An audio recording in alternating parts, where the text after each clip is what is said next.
Работна група со експерти од Министерството за дигитална трансформација, образование и внатрешни работи активно ќе ја следа состојбата со хибридните напади и дојави за поставени бомби во училиштата ширум државата. Министерот за дигитална трансформација Стефан Андоновски потврди дека групата веќе има развиено методологија што ќе даде резултат на долг рок. Разликата од претходно е што веднаш уште утрината се слушнавме со министерката, организиравме со министерот за внатрешни работи една работна група ад хок која што ги разгледа проблемите со кои што се соочува системот, начините на кои што може да се заштеди. Развивме неколку методологии кои што треба да се следат во наредниот период за превентива на подолг рок.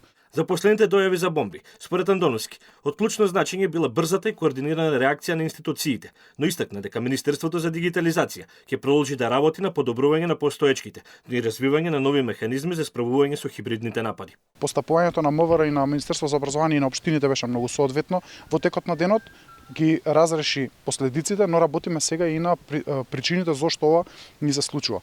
Јас често кажувам, хибрид напади ќе има. Напади преку на нашата сајбер инфраструктура ќе продолжат.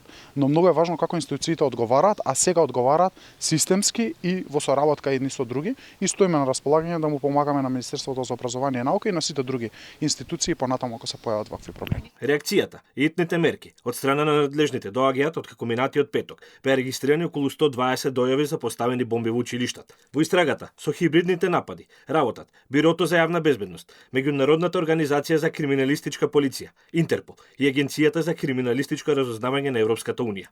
Само во последните 3 години во земјава се регистрирани повеќе од 1200 дојави за лажни бомби.